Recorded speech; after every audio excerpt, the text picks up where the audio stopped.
Hello friends, मैं हूं आपका दोस्त संजय कुमार स्वामी। एक बार फिर से आपका बहुत बहुत स्वागत है। दोस्तों, हमारे चल रहा है Adobe Premiere Pro. Adobe Premiere Pro के अंदर आज हम जिस पॉइंट के बारे में बात करेंगे वो है एडजस्टमेंट लेयर। ये बिल्कुल फोटोशॉप की तरह ही है। जैसे कि आपने फोटोशॉप के अंदर मैंने आपको बताया था न्यू एडजस्टमेंट लेयर था वहां पर। तो वो जो एडजस्टमेंट लेयर फोटोशॉप के अंदर वर्क करता है, जैसे कि हमने उस लेयर को लिया और उसके अंदर कोई कलर बैलेंस लेवल का कोई भी हम लेयर अलग से बनाना चाहते हैं तो वो बना सकते हैं। ठीक वैसे यहाँ पर भी एक न्यू एडजस्टमेंट लेयर किसका एडजस्टमेंट लेयर है जिसको हम यहाँ पर यूज लेकर के और उसके अंदर सिर्फ कलर बैलेंस या फिर कोई इफेक्ट हम देना चाहें उस एडजस्टमेंट लेयर के ऊपर दे सकते हैं। इसका सबसे अच्छा फायदा ये है कि आपके पास में जो मान लीजिए 50-100 जितने भी क्लिप्स हैं उन सब के अंदर अलग अलग एडजस्टमेंट नहीं करना पड़ेगा। कलर के लिए या किसी तरह के इफेक्ट के लिए सेम अगर देना चाहते हैं तो अलग अलग नहीं करना पड़ेगा, एक साथ सब के अंदर आप उसे यूज में ले सकते हैं। और बाद में जब आपको रिमूव करना हो तो एक बार में उस एडजस्टमेंट लेयर को आप हाइड करेंगे, शो करेंगे, रिमूव करेंगे तो वो आसान रहेगा। तरीका जो है वो एकदम से एक बार में ही हट जाएगा और वापस हम उसे ला सकते हैं। एक साथ आप एक से ज्यादा एडजस्टमेंट लेयर भी बना सकते हैं एक दूसरे के ऊपर और इफेक्ट दे करके। आप इसके अंदर की फ्रेम भी बना सकते हैं, की फ्रेम भी यूज में ले सकते हैं एडजस्टमेंट लेयर के ऊपर। तो ये सभी ऑप्शन किस तरह से आप यूज में ले सकते हैं एडजस्टमेंट लेयर के, आइए शुरुआत करते हैं आज के इस वीडियो की। आज का हमारा जो टॉपिक है वो इफेक्ट पैनल के अंदर नहीं है, प्रोजेक्ट पैनल के अंदर है। जब आप यहाँ पर राइट क्लिक करेंगे तो new item, otherwise file menu के अंदर जाएंगे, न्यू के अंदर जाएंगे तो भी यहाँ पर आपको एडजस्टमेंट लेयर नाम से ऑप्शन मिलेगा।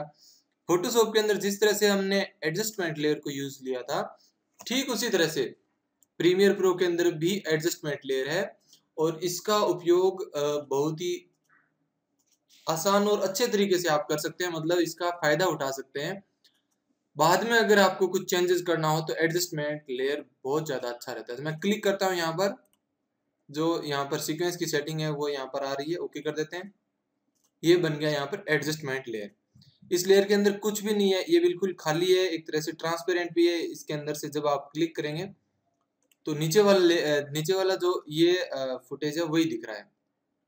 लेकिन एडजस्टमेंट लेयर के अंदर आप कलर एडजस्टमेंट या इफेक्ट के अंदर से दूसरे कुछ इफेक्ट्स हैं जिनको आप यहाँ पर यूज ले सकते हैं। इसका सबसे बड़ा फायदा ये है, देखिए क्या है। अब मान लीजिए इस नीचे वाली फुटेज को क्लिप को सिलेक्ट कर रहा हूँ, एडजस्टमेंट लेयर को एक बार साइड में रख देता हूँ। इसको मैंने सिलेक्ट किया। अब यहाँ पर जाएंगे इमेज कंट्रोल के अंदर और मैंने इसको बनाया ब्लैक एंड व्हाइट, ये बना दिया ब्लैक एंड व्हाइट। इसी तरह से मैंने इसके अंदर और भी कुछ करेक्शन कर दिए, black and white, level adjustment कर दिया, गामा करेक्शन भी कर दिया, खूब सारे मैंने इसके अंदर करेक्शन कर दिए। इसके अंदर भी कर दिया, अब इसके अंदर भी कर दिया, अब इसके अंदर सेम ही सेम मुझे बार बार करने की जरूरत यहाँ पर पड़ रही है।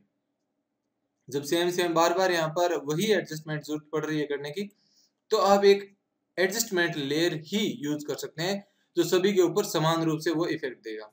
दूसरा फायदा ये है कि आप जैसे इसके ऊपर उस एडजस्टमेंट को जैसे कि यूज किया है गामा क्रेशन वगैरह, बाद में आप जब इसको हटाना चाहते हैं, गामा क्रेशन को डिलीट करना है, ब्लैक एंड व्हाइट को डिलीट करना है, अब इसके ऊपर से करना है, अब इसके ऊपर से, अब इसके ऊपर से, सभी के ऊपर से करना है, तो हर बार आपको क्या करना पड़ेगा, उस फुटेज को सिलेक्ट करने के बाद में वहां पर उसको डिलीट करना होगा। तो एक साथ आप काम जो कर सकते हैं वो है एडजस्टमेंट लेयर। एडजस्टमेंट लेयर लेकर आने के बाद में मान लीजिए आपने ब्लैक एंड व्हाइट का इफेक्ट यहाँ पर दे दिया इसके ऊपर। अब इस लेयर को जहां जहां आप इसके नीचे जो भी फुटेज आएगा वो पूरे सभी के सभी ब्लैक एंड व्हाइट ही नजर आएंगे। देखिए शुरू से लेकर लास्ट तक इसको हमने सभी के ऊपर कर दिया। अब सारे के सारे जो है वो यहाँ पर ब्लैक एंड व्हाइट ही नजर आ रहे हैं। जहां आपको नहीं चाहिए ब्लैक एंड व्हाइट इफेक्ट, मान लीजिए यहाँ से लेकर यहाँ तक आपको नहीं चाहिए, तो न्यू एडजस्टमेंट जो लेयर आपने लिया उसको वहां से हटा सकते हैं। इसके अलावा एक साथ आप एक से ज्यादा एडजस्टमेंट लेयर भी यूज कर सकते हैं।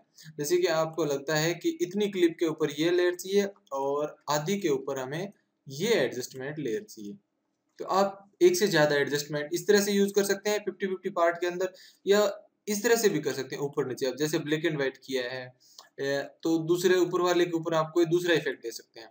जैसे कि इसके अंदर हम ब्लैक एंड व्हाइट को हटा करके कलर बैलेंस दे देते हैं नीचे वाले के ऊपर, और ऊपर वाले के ऊपर जो ब्लैक एंड व्हाइट है वो भी हटा देते हैं। अब इसके अंदर हम क्या कर रहे हैं, यहाँ पर कलर बैलेंस का इफेक्ट दे रहे हैं।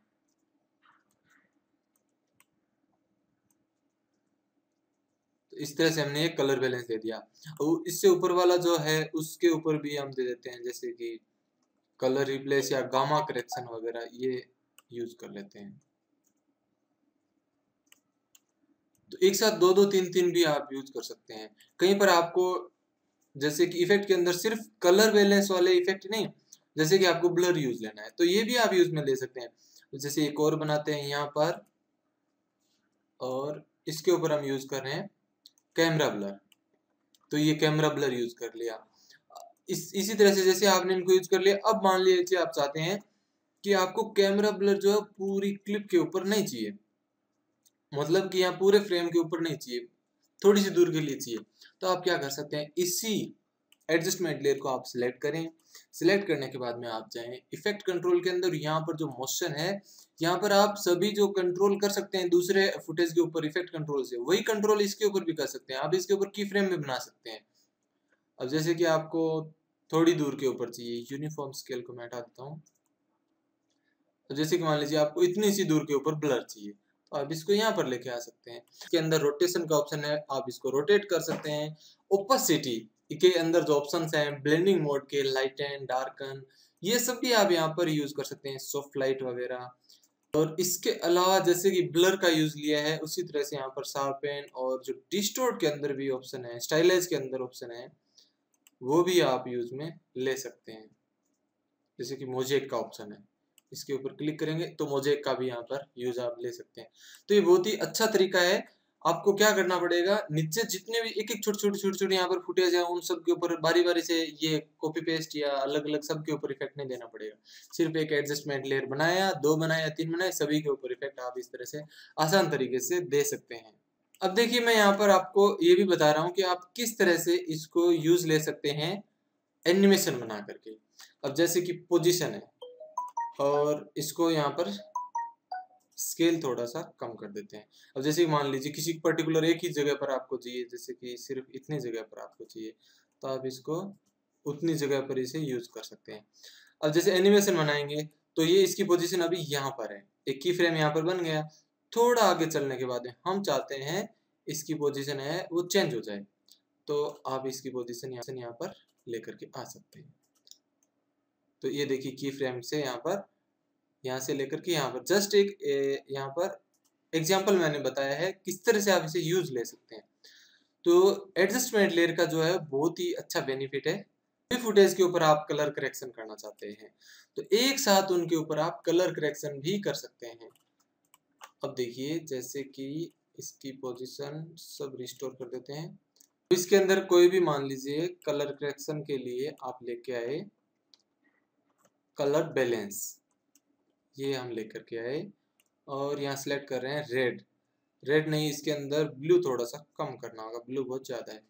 तो इस तरह से हम एडजस्ट कर रहे हैं। सभी क्लिप्स के अंदर आप देख सकते हैं यहाँ पर थोड़ा थोड़ा ब्लू ज़्यादा नज़र आ रहा है, तो हम इसके अंदर क्या कर रहे हैं, ब्लू कम कर रहे हैं।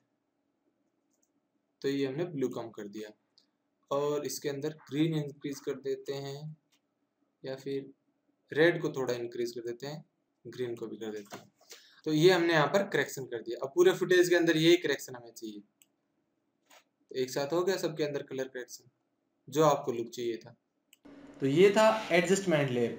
ये वीडियो आपको कैसा लगा आप मुझे कमेंट करके जरूर बताएं। साथ ही अगर वीडियो आपको अच्छा लगा तो आप इस वीडियो को लाइक जरूर करें, और अगर आपने अभी तक चैनल को सब्सक्राइब नहीं किया है तो सब्सक्राइब बटन के ऊपर क्लिक करके आप सब्सक्राइब जरूर करें, जो कि वो आपको वीडियो के नीचे मिलेगा सब्सक्राइब बटन, या फिर चैनल के ऊपर आप आएंगे तब भी आपको सब्सक्राइब बटन मिलेगा। सब्सक्राइब करने से जो भी नए वीडियोस डालूंगा उनका आपको नोटिफिकेशन तुरंत मिलेगा, और मेरे पुराने वीडियो से भी कनेक्टेड रहेंगे। ये वीडियो अपने दोस्तों के साथ में शेयर भी करें ताकि आपके दोस्त भी सीख पाएंगे एडोब प्रीमियर प्रो और वीडियो एडिटिंग। मिलते हैं एक बार फिर से नेक्स्ट वीडियो के अंदर। आप ये वीडियो देखने के बाद में प्रैक्टिस करें। Thank you.